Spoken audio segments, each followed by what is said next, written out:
सप्तपंचाष्टमोऽध्याय।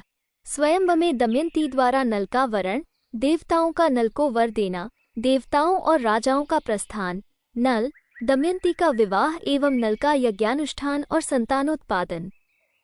बृहदश्व मुनि कहते हैं, राजन, तदनंतर शुभ समय, उत्तम तिथि तथा पुण्यदायक अवसर आने पर राजा भीम ने समस्त भूपालों को स्वयंवर के लिए बुलाया। 1. ये सुनकर सब भूपाल कामपीड़ित हो दमयंती को पाने की इच्छा से तुरंत चल दिए। 2. रंगमंडप सोने के खंभों से सुशोभित था। तोरण से उसकी शोभा और बढ़ गई थी। जैसे बड़े बड़े सिंह पर्वत की गुफा में प्रवेश करते हैं, उसी प्रकार उन नरेशों ने रंगमंडप में प्रवेश किया। 3. नल की पहचान के लिए दमयंती की लोकपालों से प्रार्थना। वहां सब भूपाल भिन्न भिन्न आसनों पर बैठ गए। सबने सुगंधित फूलों की माला धारण कर रखी थी और सबके कानों में विशुद्ध मणिमय कुंडल झिलमिला रहे थे। 4. व्याघ्रों से भरी हुई पर्वत की गुफा तथा नागों से सुशोभित भोगवती पुरी की भांति व पुण्यमयी राजसभा नरश्रेष्ठ भूपालों से भरी दिखाई देती थी। 5.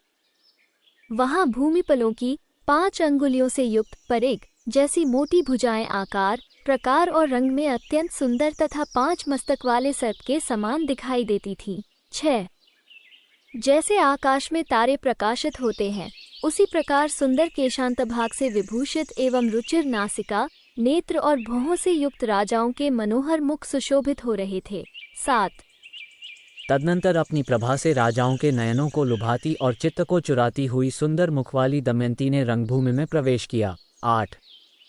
वहां आते ही दमयंती के अंगों पर उन महामना नरेशों की दृष्टि पड़ी।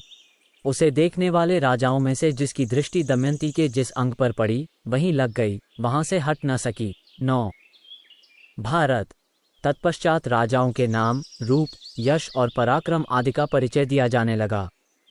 भीम कुमारी दमयंती ने आगे बढ़कर देखा, यहाँ तो एक जगह 5 पुरुष एक ही आकृति के बैठे हुए हैं। 10. उन सब के रूप, रंग आदि में कोई अंतर नहीं था। वे 5 नके ही समान दिखाई देते थे। उन्हें एक जगह स्थित देखकर संदेह उत्पन्न हो जाने से विदर्भ राजकुमारी वास्तविक राजा नल को पहचान न सकी। 11. वो उनमें से जिस व्यक्ति पर दृष्टि डालती, उसी को राजा नल समझने लगती थी। वह भाविनी राजकन्या बुद्धि से सोच विचार कर मन तर्क करने लगी। 12. अहो, मैं कैसे देवताओं को जानूं और किस प्रकार राजा नल को पहचानूं? इस चिंता में पड़कर विदर्भ राजकुमारी दमयंती को बड़ा दुख हुआ। 13. भारत।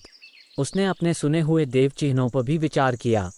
वो मन कहने लगी, मैंने बड़े बूढ़े पुरुषों से देवताओं की पहचान कराने वाले जो लक्षण या चिन्ह सुन रखे हैं, उन्हें यहाँ भूमि पर बैठे हुए इन 5 पुरुषों में से किसी एक में भी नहीं देख पाती हूँ। उसने अनेक प्रकार से निश्चय और बार बार विचार करके देवताओं की शरण में जाना ही समयोचित कर्तव्य समझा। 14, 15. तत्पश्चात मन एवं वाणी द्वारा देवताओं को नमस्कार करके दोनों हाथ जोड़कर कांपती हुई वो इस प्रकार बोली, मैंने हंसों की बात सुनकर निष्धनरेश नल का पतिरूप में वरण कर लिया है। इस सत्य के प्रभाव से देवता लोग स्वयं ही मुझे राजा नल की पहचान करा दें। यदि मैं मन, वाणी एवं क्रिया द्वारा कभी सदाचार से च्युत नहीं हुई हूँ, तो उस सत्य के प्रभाव से देवता लोग मुझे राजा नल की ही प्राप्ति करावें। 18. यदि देवताओं ने उन निष्ठनरेश नल को ही मेरा पति निश्चित किया हो, तो उस सत्य के प्रभाव से देवता लोग मुझे उन्हीं को बतला दें। 19. यदि मैंने नल की आराधना के लिए ही यह व्रत आरंभ किया हो, तो उस सत्य के प्रभाव से देवता मुझे उन्हीं को बतला दें। 20. महेश्वर लोकपालगण अपना रूप प्रकट कर दें, जिससे मैं पुण्यश्लोक महाराज नल को पहचान सकूं। 21. दमयंती का वह करुण विलाप सुनकर तथा उसके अंतिम निश्चय, नल विषयक वास्तविक अनुराग, विशुद्ध हृदय, उत्तम बुद्धि तथा न के प्रति भक्ति एवं प्रेम देखकर देवताओं ने दमयंती के भीतर वह यथार्थ शक्ति उत्पन्न कर दी, जिससे उसे देवसूचक लक्षणों का निश्चय हो सके। 22, 23. अब दमयंती ने देखा, संपूर्ण देवता स्वेद रहित हैं, उनके किसी अंग में पसीने की बूंद नहीं दिखाई देती, उनकी आंखों की पलकें नहीं गिरती हैं। उन्होंने जो पुष्पमालाएं पहन रखी हैं, वे नूतन विकास से युक्त हैं, कुम्हलाती नहीं हैं। उन पर धूल कण नहीं पड़ रहे हैं। वे सिंहासनों पर बैठे हैं, किंतु अपने पैरों से पृथ्वी तल का स्पर्श नहीं करते हैं और उनकी परछाई नहीं पड़ती है। 24। उन पांचों में एक पुरुष ऐसे हैं जिनकी परछाई पड़ रही है। उनके गले की पुष्पमाला कुम्हला गई है। उनके अंगों में धूल, कण और पसीने की बूंदें भी दिखाई पड़ती हैं। वे पृथ्वी का स्पर्श किए बैठे हैं और उनके नेत्रों की पलकें गिरती हैं। इन लक्षणों से दमयंती ने निषधराज नल को पहचान लिया। 25। भरत कुलभूषण पांडुनंदन। राजकुमारी दमयंती ने उन देवताओं तथा पुण्यश्लोक नल की ओर पुनः दृष्टिपात करके धर्म के अनुसार निषधराज नल का ही वरण किया। 26।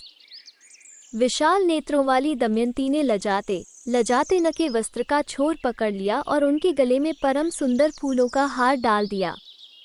इस प्रकार वरवर्णिनी दमयंती ने राजा नल का पतिरूप में वरण कर लिया। 27।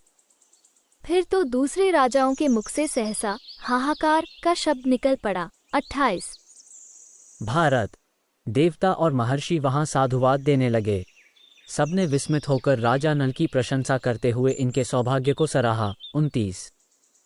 कुरुनंदन, वीरसेन कुमार नल ने उल्लसित हृदय से सुंदरी दमयंती को आश्वासन देते हुए कहा। 30। कल्याणी, तुम देवताओं के समीप जो मुझ जैसे पुरुष का वरण कर रही हो, इस अलौकिक अनुराग के कारण अपने इस पति को तुम सदा अपनी प्रत्येक आज्ञा के पालन में तत्पर समझो। 31। पवित्र मुस्कान वाली देवी, मेरे इस शरीर में जब तक प्राण रहेंगे तब तक तुम में मेरा अनन्य अनुराग बना रहेगा, यह मैं तुमसे सच्ची प्रतिज्ञा करके कहता हूँ। 32। इसी प्रकार दमयंती ने भी हाथ जोड़कर विनीत वचनों द्वारा महाराज नल का अभिनंदन किया। वे दोनों एक दूसरे को पाकर बड़े प्रसन्न हुए। उन्होंने सामने अग्नि आदि देवताओं को देखकर मन उनकी ही शरण ली। 33। दमयंती ने जब नल का वरण कर लिया तब उन सब महातेजस्वी लोकपालों ने प्रसन्नचित होकर नल को 8 वरदान दिए। 34। शचीपति इंद्र ने प्रसन्न होकर निषधराज नल को यह वर दिया कि मैं यज्ञ में तुम्हें प्रत्यक्ष दर्शन दूंगा और अंत में सर्वोत्तम शुभ गति प्रदान करूंगा। 35। भविष्य भोक्ता अग्निदेव ने नल को अपने ही समान तेजस्वी लोक प्रदान किए और यह भी कहा कि राजा नल जहां चाहेंगे वहीं मैं प्रकट हो जाऊंगा। 36। यमराज ने यह कहा कि राजा नल की बनाई हुई रसोई में उत्तमोत्तम रस एवं स्वाद उपलब्ध होगा और धर्म में इनकी दृढ़ निष्ठा बनी रहेगी। 37। जल के स्वामी वरुण ने नल की इच्छा के अनुसार जल प्रकट होने का वर दिया और यह भी कहा कि तुम्हारी पुष्पमालाएं सदा उत्तम गंध से संपन्न होंगी। इस प्रकार सब देवताओं ने दो वर दिए। 38। इस प्रकार राजा नल को वरदान देकर वे देवता लोग स्वर्गलोक को चले गए। स्वयंवर में आए हुए राजा भी विस्मय विमुग्ध हो नल और दमयंती के विवाहोत्सव का सा अनुभव करते हुए प्रसन्नतापूर्वक जैसे आए थे वैसे लौट गए। 39। सब नरेशों के विदा हो जाने पर महामना भीम ने बड़ी प्रसन्नता के साथ नल दमयंती का शास्त्र विधि के अनुसार विवाह कराया। 40। मनुष्यों में श्रेष्ठ निषधनरेश नल अपनी इच्छा के अनुसार कुछ दिनों तक ससुराल में रहे।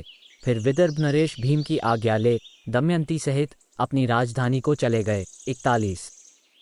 राजन, पुण्यश्लोक महाराज नल ने भी उस रमणी रत्न को पाकर उसके साथ उसी प्रकार विहार किया जैसे शची के साथ इंद्र करते हैं। 42। राजा नल सूर्य के समान प्रकाशित होते थे। वीरवर नल अत्यंत प्रसन्न रहकर अपनी प्रजा का धर्मपूर्वक पालन करते हुए उसे प्रसन्न रखते थे। 43। उन बुद्धिमान नरेश ने नहुषनंदन ययाति की भांति अश्वमेध तथा पर्याप्त दक्षिणा वाले दूसरे बहुत से यज्ञों का भी अनुष्ठान किया। 44। तदनंतर देवतुल्य राजा नल ने दमयंती के साथ रमणीय वनों और उपवनों में विहार किया। 45। महामना नल ने दमयंती के गर्भ से इंद्रसेन नामक एक पुत्र और इंद्रसेना नाम वाली एक कन्या को जन्म दिया। 46। इति श्री महाभारते वन पर्वणि नलोपाख्यान पर्वणि दमयंते स्वयंवरे सप्तपंचाष्टमोऽध्याय। 57। इस प्रकार यज्ञों का अनुष्ठान तथा सुखपूर्वक विहार करते हुए महाराज नल ने धन धान्य से संपन्न वसुंधरा का पालन किया। 47। इस प्रकार श्री महाभारत वन पर्व के अंतर्गत दमयंती स्वयंवर विषयक 57वां अध्याय पूरा हुआ। 57।